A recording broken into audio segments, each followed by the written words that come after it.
Sunday का दिन, मार्च का महीना और गर्म धूप। कितना मस्त था ना वो।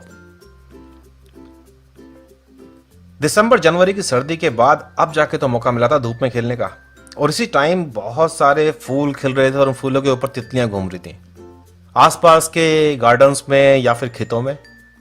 और मुझे तो अपने बचपन में घर वालों से कैसे भी आंख बचा करके भागने का शौक था कि मैं जाकर के वहां खेलूं उस गर्मी के अंदर। उस गर्मी का मजा ही अलग था। और वहां तितलियों के पीछे भागो, तितलियां पकड़ो। इतनी सारी रंग बिरंगी तितलियां होती थी। और कई बार तो जब हमें किसी और रंग की तितली मिलती थी जो हमने आज तक लाइफ में कभी देखी ही नहीं है, तो उसे देख करके बड़ा फैसिनेशन होता था, क्योंकि हमने कभी देखी नहीं है। इसलिए मन करता था कि उसे पकड़ो और घर लेके जाओ, अपने कमरे में रखो संभाल करके। Specimen collection. और फिर हम ये भी समझ गए थे कि ये तितली है या फिर ये कुछ और है। यानी कि हम क्लासिफिकेशन भी जानते थे थोड़ा बहुत। तो कहीं ना कहीं तो ये हमारे जीन्स में था कि हम ऑर्गेनिज्म को देख करके ये जांचने की कोशिश करें कि ये क्या है क्या नहीं है। क्यूरियोसिटी थी हमारे अंदर। बचपन में तो हम लोग स्टेम सेल की तरह थे, बहुत पोटेंशियल था हमारे अंदर। क्वेश्चन नंबर 52 और 63 देख करके तुम्हें याद आएगा कि कहीं ना कहीं हमारे अंदर ये एबिलिटी पहले से थी, बस वेल डिफाइंड तरीके से नहीं थी, जो किताबों में करके बोर कर देते हैं हमें। आई फ्लाई क्लासेस के अंदर हम लोग ऐसी ही बहुत सारी यादों को ताजा करते हैं, खट्टी मीठी और शॉर्ट, एक्यूरेट, फास्ट और एफिशिएंट तरीके से हम लोग उन यादों को अपनी किताबों से जोड़ लेते हैं। और जैसे ही ये ब्रिजिंग हो गई ना, पैचिंग किताब की और तुम्हारी यादों की, फिर किताब की लाइनें वो उतनी बोर नहीं लगती, काली लाइनें। हर शब्द के साथ कहीं ना कहीं कुछ याद आना शुरू हो जाता है। और टर्म के साथ भी हमारी मेमोरीज जुड़ जाती हैं। और जब भी कभी वो टर्म आती है मेरे सामने, तो वो मेरी मेमोरी ताजा हो जाती है। और उस टाइम फिर हम लोग उस क्वेश्चन को उस कंडीशन में डाल करके बड़े आराम से उसका आंसर निकाल लेते हैं। सैंपल कलेक्शन की कहानी तो हमने बचपन के बाद बड़े होके भी नहीं छोड़ी। जब भी कभी हम पहाड़ों पे गए घूमने के लिए, किसी भी जगह ऐसी जहां पे कुछ प्रकृति अवेलेबल हो, तो वहां से हमने कुछ ना कुछ तो कलेक्ट करने की कोशिश की है। कुछ खूबसूरत घास, कुछ फूल, कुछ पेड़ पे लगने वाले कॉर्न्स या पत्थर। गैलापागोस आइलैंड पे जब कभी डार्विन गए होंगे तो हम फील कर सकते हैं कि उन्होंने कैसा फील किया होगा, क्योंकि वहां जो उन्होंने स्पीशीज देखी वो इंग्लैंड में नहीं थी। इसलिए ना सिर्फ उन्होंने कुछ स्पीशीज के सैंपल भी कलेक्ट किए, बल्कि कुछ की ड्राइंग भी बना के लेके आए। और बाद में आकर के उन्होंने उन स्पीशीज के नाम भी देने शुरू किए। जब भी कभी कोई वैज्ञानिक कोई सैंपल लेके आता है, चाहे वो ड्राइंग हो चाहे वो ऑर्गेनिज्म हो, जिसके बेस पर वो एक नई स्पीशीज डिफाइन कर रहा है, तो उस पर्टिकुलर सैंपल को, जो अकेला सैंपल है, उससे हम होलोटाइप कहते हैं। ऐसी एक कहानी इस क्वेश्चन के अंदर भी थी कि होलोटाइप किसको बोलते हैं। वो सिंगल स्पेसिमेन या फिर इलस्ट्रेशन जिसके बेस पर हम लोग नोमेनक्लेचर में किसी टाइप को डिफाइन करते हैं। स्पेसिमेन कौन सा है ये भी इंपॉर्टेंट है, कहीं ऐसा ना हो कि लाने वाला ही खुद स्पेसिमेन बन जाए। इसके अलावा और भी बहुत सारी टर्म्स होती हैं जो इस स्पेसिमेन के टाइप्स को डिफाइन करने के लिए हैं। और जब भी हम कभी एग्जाम की प्रिपरेशन कर रहे होते हैं, 4-5 टर्म और पढ़ने में और इनके साथ अपनी मेमोरी जोड़ने में क्या बुराई है। स्पेसिमेन से हमने स्पीशीज डिफाइन की, और फिर जो डिफरेंट स्पीशीज डिफाइन हो रखे हैं उनके आपस में कोरिलेशन बनाने की कहानी शुरू हो जाती है, जिसे हम बोलते हैं ट्री ऑफ लाइफ तैयार करना। फाइलोजेनेटिक एनालिसिस में हम लोग सीखते हैं कि कैसे कैरेक्टरिस्टिक के बेस पर हम लोग ऑर्गेनिज्म को एक साथ ग्रुप कर सकते हैं। जैसे कि एनिमल्स, सभी एनिमल्स को हमने एक साथ रखा, फिर उन एनिमल्स में से कौन सो में कोऑर्डिनेट है, हमने उसको अलग कर दिया। फिर उनमें से कौन से ऐसे हैं जो बच्चे पैदा करते हैं, हमने उन्हें अलग कर लिया। तो मतलब अलग अलग कैरेक्टरिस्टिक के बेस पर हम लोग छांटते चले गए। और इसी क्लासिफिकेशन में एक हिरार्की तैयार की गई जो किंगडम से लेकर के स्पीशीज तक है। और ये हिरार्की आपको याद रहनी चाहिए। एग्जाम में कई बार डायरेक्ट ये पूछ लेते हैं कि फाइलम के अंदर क्लास आती है या क्लास के अंदर फाइलम। क्वेश्चन नंबर 63 देखिए, ये जो आपके सामने बना हुआ है इनको हम लोग फाइलोग्राम कहते हैं। जैसे कि पेडिग्री याद है आपको, पेडिग्री में हम लोग किसी खानदान का स्ट्रक्चर ड्रॉ कर सकते हैं कागज के ऊपर कि कौन किसका बेटा, कौन किसका भतीजा। सेम ऐसे ही जब हम लोग इवोल्यूशन की बात कर रहे होते हैं कि कौन सी स्पीशीज किससे इवॉल्व हुई है, उसके बेस पर हम एक फाइलोजेनेटिक ट्री बनाते हैं। अब जैसे कि इस फोटोग्राफ में जो आपको कुछ और दिखाई दे रहा होगा, उसमें क्या कैरेक्टरिस्टिक है, colour, colour of the skin, जिसके बेस पर तुम्हें ये लगता है ऑड। हालांकि एक बड़ी प्यारी सी मूवी थी ये। बीच में जो बैठा हुआ ये फादर है और इसके 3 बच्चे हैं। कुछ ऑड लगा? नहीं लगा तो इस मूवी को याद करो, खिलाड़ी 786। और इस मूवी में तो मुझे कुछ बताने की जरूरत है क्या। जब फैमिली को इंट्रोड्यूस कराया गया था 72, 73, 74, कुछ तो हम हंसे थे ना कि ये फैमिली कितनी यूनिक है, क्योंकि हर एक बंदे में कुछ ना कुछ डिफरेंट था। कैरेक्टरिस्टिक तो वहां भी देख लेते हैं हम लोग, उस टाइम पिक्चर देखते हुए भी। जब हम लोग ऐसे इन्फॉर्मेशन को कलेक्ट करते हैं और उसके बेस पर हम लोग ऑर्गेनिज्म को डिफाइन करना शुरू करते हैं कि सिमिलरिटीज क्या हैं, किसके बेस पर कौन इवॉल्व हुआ। जैसे कि कॉमन एंसेस्टर था एक, ये ठीक ठीक था, लेकिन एक दिन क्या हुआ कि कोई एक नई फीचर डेवलप हुई जिसकी वजह से एक नया टाइप का ऑर्गेनिज्म बन गया। जिसमें फीचर डेवलप नहीं हुई वो वैसा का वैसा रहा। तो पहली बात तो ये जानो कि फाइलोजेनेटिक ट्री आप जब भी ड्रॉ करोगे तो हमेशा किसी एक कैरेक्टरिस्टिक को एट अ टाइम आप डिस्कस करोगे। और उस कैरेक्टरिस्टिक के लिए आप पूछोगे कैरेक्टरिस्टिक है या नहीं है। यानी कि जो भी आपके सामने कैरेक्टरिस्टिक है, अब यहां आकर के दो रास्ते बंटने हैं, यस और नो, बीच का कोई रास्ता नहीं है। दूसरा, ये फाइलोजेनेटिक ट्रीज हम बनाने के लिए आज की तारीख में कंप्यूटर सॉफ्टवेयर इस्तेमाल करते हैं, और जो भी हम उसे इंफॉर्मेशन देंगे उस इंफॉर्मेशन में उसे डिसीजन मेकिंग की एबिलिटी होनी चाहिए। और डिसीजन कैसे बनाते हैं पता नहीं करके तो नहीं बताते। डिसीजन जब बनाते हैं तो उसके लिए हम उसे यस या नो के लिए डाटा प्रोवाइड कराते हैं। ट्री को कैसे बनाएंगे ये इंपॉर्टेंट नहीं है, क्योंकि बहुत तरीके हैं बनाने के लिए। स्लांटेड तरीके से बना सकते हैं हम लोग, रेक्टेंगुलर तरीके से बना सकते हैं, या कर्व तरीके से। ये तीनों वैलिड तरीके हैं। इसके अलावा जो हमने एंसेस्टर ऑर्गेनिज्म लिया है उसको डिफाइन करने के लिए भी हम बिना किसी एंसेस्टर के, या फिर एक एंसेस्टर जिसके दो जो स्पीशीज बन रही हैं आगे चल करके, उनको भी हम फर्दर चेक कर रहे हैं, या फिर हम किसी एक साइड को फॉलो करते जा रहे हैं, तो इन्हें भी हम लोग मिड पॉइंट रूटेड या आउट ग्रुप रूटेड ट्रीज के नाम से जानते हैं। इसके अलावा और भी टर्म्स होती हैं। जब हम लोग फाइलोजेनेटिक ट्री बना चुके होते हैं तो आपस में इंटरेक्शन दिखाने के लिए मोनोफाइलेक्टिक, पॉलीफाइलेक्टिक या पैराफाइलेक्टिक, सारी टर्म्स आपके सामने हैं, बट यहां मैं बहुत डिटेल में बात नहीं कर सकता। ये सब वो टर्म्स हैं जब हम फाइलोजेनेटिक्स की बात कर रहे होते हैं तो इन्हीं के बेस पर और इन्हीं टर्म्स का इस्तेमाल करके हम अपनी स्टडी आगे बढ़ाते हैं। बट इंपॉर्टेंट ये भी है कि क्या इन टर्म्स को तुम अपनी कुछ स्टोरी में अपनी लाइफ के साथ जोड़ सकते हो? सोचोगे तो जोड़ दो लोगे। अब जैसे कि इसी एग्जाम्पल को ले लो कि अगर मैं इन ऑर्गेनिजम्स को आपस में क्लासिफाई करूं तो इन किस बेस पर हमने इनके लिए फाइलोजेनेटिक ट्री ड्रॉ किया। अब एक कॉमन एंसेस्टर था, ये है लैम्प्रे, जो उससे बिल्कुल सीधा मैच करता है। पर किसी टाइम इनमें जॉज बनने शुरू हो गए, जबड़े। जिनमें जबड़े बने केवल पर्च, लेकिन जिनमें लंग्स भी बन गए केवल सैलामेंडर, जिनमें क्लोज और नेल्स बने एंड साथ में केराटिनस स्केल केवल लिजर्ड। लेकिन अगर केराटिनस स्केल बनने के बाद में उनमें गिजर्ड भी बनने शुरू हो गए तो क्रोकोडाइल, और अगर बाद में पंख भी निकल आए तो पिजन्स। अब देखो कितना अच्छा हमें मालूम पड़ गया कि जो पिजन है और जो क्रोकोडाइल है उनमें यहां तक की बात सारी सिमिलर है। गिजर्ड्स हैं, केराटिनस स्केल्स हैं, क्लोज हैं, लंग्स हैं, जॉ हैं, लेकिन कबूतर के पास पंख हैं और भगवान का शुक्र है कि क्रोकोडाइल के पास पंख नहीं है। अब यहां यह ध्यान रखने वाली बात है कि सारी लाइनें एक जगह खत्म हो रही हैं। शर्त ऐसे नहीं है कि हमेशा वो एक जगह खत्म होंगी, डिपेंड करता है कि हमने किस क्राइटेरिया पे बनाया। जैसे कि पीछे वाला फाइलोजेनेटिक ट्री हमने कुछ बॉडी के स्ट्रक्चर्स पे बनाया कि स्ट्रक्चर कब इवॉल्व हुआ, और वो सारे ऑर्गेनिज्म आज भी हमें मिलते हैं। तो इसलिए वहां जो टाइम स्केल है, जो नीचे वाला स्केल मानते हैं हम लोग, ये टाइम का स्केल होता है। तो यहां प्रेजेंट टाइम में सभी स्पीशीज अवेलेबल थी। लेकिन जब हम बात करते हैं वायरसेस की कि वायरसेस कब इवॉल्व हुए, क्वेश्चन ये कि कब इवॉल्व हुए, तो उसके बेस पर जो लाइनें हैं वो रुक सकती हैं पहले ही। और साथ में यहां हम बात कर रहे हैं ब्रांच लेंथ की, और यहां जब हम बात करते हैं वायरसेस की तो हम लोग बात करेंगे न्यूक्लियोटाइड चेंजेस की। मैं समझा रहा हूं कि फाइलोजेनेटिक ट्री सिर्फ कैरेक्टरिस्टिक के बेस पर भी बना सकते हैं हम लोग, या फिर डीएनए में कितना बदलाव आया उसके बेस पर भी, जिसे हम बोलते हैं मॉलिक्यूलर क्लॉक। तो जितने ज्यादा न्यूक्लियोटाइड का बदलाव आएगा लाइन लंबी हो जाएगी। तो ऐसी तो कोई शर्त नहीं है कि सभी की सभी लाइनें एक जगह हमारी खत्म होनी चाहिए। डिपेंड ये करता है कि हमारा क्राइटेरिया क्या है, उसके बेस पर फाइलोजेनेटिक ट्रीज अलग अलग टाइप के होते हैं। लेकिन क्योंकि मैंने बताया कि जब भी कभी किसी स्पीशीज की हम बात करेंगे, किसी एक कॉमन एंसेस्टर से वो बनी, तो उसके पास कोई फीचर जो हम बात कर रहे हैं या तो है या नहीं है। आंसर केवल यस या नो में आना है। तो जब भी मुझे ऐसा मिलेगा कि बायफर्गेशन की जगह पर जहां नोड्स हैं वहां पे मुझे 3 लाइनें मिल रही हैं, 4 लाइनें मिल रही हैं, तो इस टर्म को हम लोग बोलते हैं पॉलीटोमी। और हम कहते हैं कि भाई यहां हमें समझ में नहीं आया कि इनको अरेंज कैसे करना है, मतलब अनरिजॉल्व। जबकि जो नॉर्मल कंडीशन होती है जहां पे एक लाइन 2 लाइनों बट रही है, हमेशा हम उसके लिए बोलते हैं डाइकोटोमी, मतलब ये रिजॉल्व है। हमें पता है कि भाई इससे ये 2 ऑर्गेनिज्म बने। अब जो क्वेश्चन पूछा गया था वो ये कह रहा था कि रिजॉल्व फाइलोग्राम कौन सा है। यहां मुझे पॉलीटोमी देखने को मिल रही है, यहां मुझे पॉलीटोमी देखने को मिल रही है, तो ये दोनों तो रिजॉल्व है नहीं।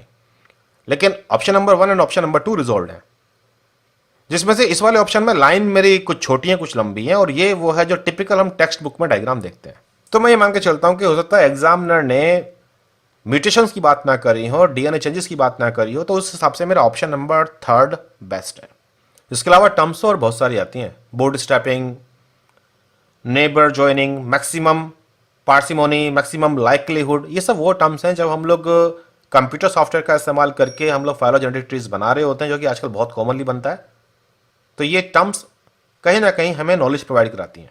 ये मॉडल्स हैं जिनके बेस पर फाइलोजेनेटिक ट्रीज बनाए जाते हैं कंप्यूटर कैलकुलेशंस के द्वारा।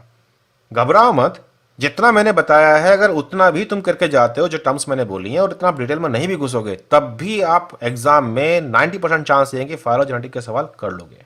दुश्मन थोड़ी हैं एग्जाम वाले आपके, वो केवल ये जानना चाहते हैं कि आपने मास्टर्स के लेवल पे फाइलोजेनेटिक ट्री पढ़ रखा या नहीं पढ़ रखा। तो भाई अब इतना तो समझ में आ गया होगा कि हमारी लाइफ में जितने भी हम चीजें देखते हैं कहीं ना कहीं हम कुछ कैरेक्टरिस्टिक देख रहे होते हैं। अब नोटिस करो कि जब भी तुम किसी को देखते हो परिवार के अंदर तो जो भी कुछ ऑड होता है तुम्हें खटकता है। तो ये क्या एबिलिटी है हमारी? ये वो एबिलिटी है जिसके बेस पर हम लोग क्लासिफिकेशन को भी लेते हैं, और क्लासिफिकेशन में यही था कि दो स्पीशीज आपस में एक जैसी हैं या नहीं। कैरेक्टरिस्टिक, कौन सी कैरेक्टरिस्टिक?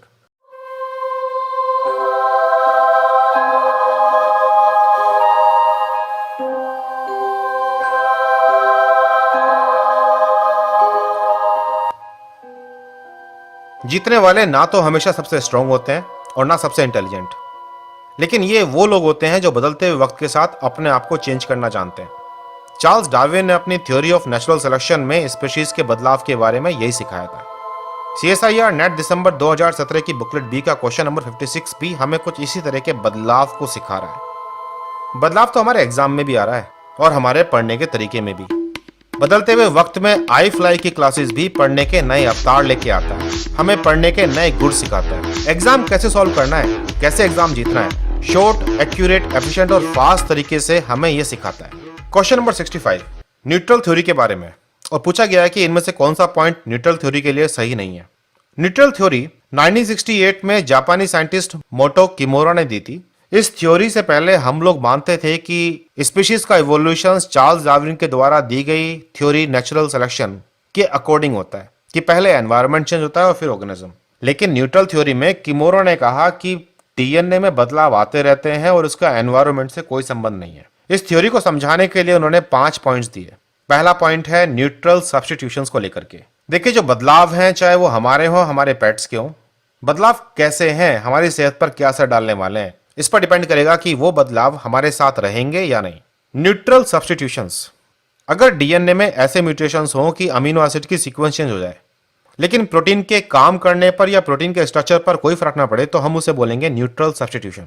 एग्जाम्पल के लिए अगर मैं ह्यूमन की अल्फा जीन और बीटा ग्लोबुलिन जीन ले लूं और इनको कंपेयर करूं हॉर्स की इन्हीं जीन्स के साथ में, तो मैं ये पाता हूं कि जितने भी तरह के न्यूट्रल सब्स्टिट्यूशन होते हैं दोनों ही ऑर्गेनिज्म में रेट सेम है।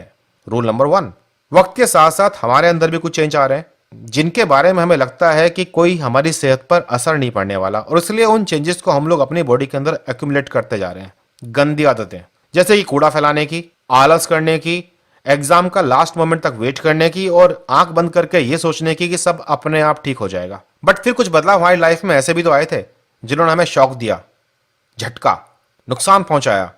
हमने उन बदलाव को कैरी नहीं किया, वहीं का वहीं छोड़ दिया। Rule number 2, less important evolve faster. Cell के अंदर ऐसे प्रोटीन जो सेल की एक्टिविटी के लिए बहुत जरूरी हैं, जैसे कि हिस्टोन्स, साइटोक्रोम्स, इनमें आने वाले बदलाव सेल के लिए घातक है, जानलेवा। अगर सेल की डेथ हो गई तो फिर ये म्यूटेशन नेक्स्ट जनरेशन में जाएंगे कैसे? इसलिए इस तरह के म्यूटेशन प्रकृति में ज्यादा नहीं मिलते। लेकिन ऐसे म्यूटेशन जिनसे सेल की सेहत पर ज्यादा फर्क ना पड़ता हो, तो ये म्यूटेशन जब भी सेल डिवाइड करेगी तो वो नेक्स्ट जनरेशन को भी देगी, और इसलिए प्रकृति में इस तरह के म्यूटेशंस के नंबर बढ़ते जा रहे हैं। एंजाइम में भी एक्टिव साइट के म्यूटेशंस एंजाइम की एक्टिविटी को खराब कर देते हैं, इसलिए हमें एक्टिव साइट में ज्यादा म्यूटेशन देखने को नहीं मिलते, क्योंकि जब भी म्यूटेशन होंगे तो वो एंजाइम काम नहीं करेगा और इस सेल की डेथ हो जाएगी। की में भी जिस पार्ट का इस्तेमाल करके हम लॉक खोलते हैं, हम उसको चेंज नहीं कर सकते। हम कलर चेंज कर सकते हैं, कलर चेंज करने से उसकी एक्टिविटी पर फर्क नहीं पड़ने वाला। हम बदलाव तो अपने अंदर भी ला सकते हैं, अपने हेयर स्टाइल चेंज कर सकते हैं, लेकिन हम अपने शरीर में केवल वो बदलाव ला सकते हैं जिनसे हमारे जीवन पर कोई फर्क ना पड़े। Rule number 3, benign changes are common then the disruptive. DNA में म्यूटेशन के बाद बहुत सारे तरह के प्रोटीन में चेंजेस देखने को मिल सकते हैं, जैसे कि मुझे साइलेंट म्यूटेशन देखने को मिल सकते हैं कि डीएनए में सीक्वेंस तो चेंज हो गई, लेकिन प्रोटीन में जो अमीनो एसिड पहले थे वो अब भी बन रहे हैं। साइलेंट म्यूटेशन के जो कारण होते हैं उनके पीछे हम लोग वोबल कॉन्सेप्ट की बात करते हैं या फिर कोडॉन डीजनरेटिव है इसकी बात करते हैं। कुछ म्यूटेशन कंजर्वेटिव म्यूटेशन भी होते हैं जिनमें अमीनो एसिड में बदलाव तो आ जाता है, लेकिन जो बदलाव अमीनो एसिड है ये वैसा ही काम कर रहा है जैसे पहला अमीनो एसिड काम कर रहा था, जैसे कि वैलिन की जगह पर आइसोल्यूसिन ले आऊं। कुछ बदलाव ऐसे भी होते हैं जिन्हें हम लोग नॉन कंजर्वेटिव बोलते हैं। इनमें जो अमीनो एसिड पहले था उसकी जगह पर जो अमीनो एसिड अब आया है ये अलग तरह का है, जैसे एस्पार्टिक एसिड की जगह पर लाइसिन आ जाए, और ऐसा होने से प्रोटीन के फंक्शन पे फर्क पड़ सकता है। नॉनसेंस, फ्रेम शिफ्ट, ये प्रोटीन के साइज पर असर डाल सकते हैं। जितने भी म्यूटेशन ऐसे हैं जो प्रोटीन पर बुरा असर डालते हैं, तो उनसे प्रोटीन काम करने लायक नहीं रहता, और जिस सेल के अंदर वो म्यूटेशन हुए हैं उस सेल की डेथ हो जाती है। इसलिए ये म्यूटेशंस कभी नेक्स्ट जनरेशन में जा नहीं पाते। लेकिन ऐसे म्यूटेशन जिनसे कोई फर्क ना पड़ने वाला हो या कम फर्क पड़ता हो, तो सेल सर्वाइव करेगी तो डिवाइड भी करेगी, और उसके साथ वो म्यूटेशंस भी नेक्स्ट जनरेशन में जाते रहेंगे। इसलिए रूल नंबर 3 कहता है कि ऐसे म्यूटेशन जो खतरनाक नहीं होते, ये बहुत कॉमन है एज कंपेयर टू ऐसे म्यूटेशंस के जो फंक्शनिंग को खराब कर देते हैं। हम लोग भी अपनी लाइफ में कुछ गलतियां करते रहते हैं और कुछ आदतें सीखते रहते हैं, कुछ गंदी आदतें, जैसे कि लेट होने का। अक्सर एग्जाम के आने से कुछ दिन पहले ही हम जागते हैं, और ये हम बहुत कॉमन गलती करते हैं, क्योंकि हर बार हम लोग बच जाते हैं, इसलिए हम उस आदत को चेंज नहीं करते, और ये आदत हमारे साथ मेंटेन रहती है। बट कभी कभी हम कुछ ऐसी भी गलतियां कर देते हैं कि हमें दोबारा चांस नहीं मिलता। रूल नंबर 4, जीन का डुप्लीकेशन पहले होता है और नया फंक्शन बाद में ओरिजिनेट होता है। देखिए, हम सभी लोग बैक्टीरिया से इवॉल्व हुए हैं, और बैक्टीरिया में केवल 2000 जीन है। ह्यूमन जीनोम में 21,000 के आसपास जीन है। तो क्वेश्चन क्या हुआ? इम्यून सिस्टम ने एंटीबॉडी का इस्तेमाल करना चाहा, इसलिए एंटीबॉडी इवॉल्व हुए, या फिर एंटीबॉडी की जीन पहले इवॉल्व हुई और उसका इस्तेमाल करना सीख गया इम्यून सिस्टम हमारे शरीर को बचाने के लिए? हम सभी जानते हैं, आग लगेगी तो धुआं निकलेगा। यह रूल यही कहता है कि इवोल्यूशन में कुछ जीन्स अपने आप को डुप्लीकेट करती हैं। डुप्लीकेट करने के बाद उनसे नए तरह के प्रोटीन बनने शुरू करते हैं, और उससे वो प्रोटीन नए नए काम करना सीखते हैं। और इसीलिए हम लोग काफी सारी प्रोटीन फैमिलीज की बात करते हैं, जैसे कि रास फैमिली। अलग अलग प्रोटीन्स अब अलग अलग काम कर रहे हैं, हालांकि सभी के सभी एक ही जीन से ओरिजिनेट हुए हैं। लेकिन ये जो डिफरेंट तरह की जीन तैयार हुई हैं अब इस जीन फैमिली में, आमतौर पर इसमें जीन डुप्लीकेशन का साथ होता है। जब छोटा सा मोबाइल हमारे हाथ में आया था, तो इस मोबाइल का काम केवल बात करना था। लेकिन फिर नया मोबाइल आया।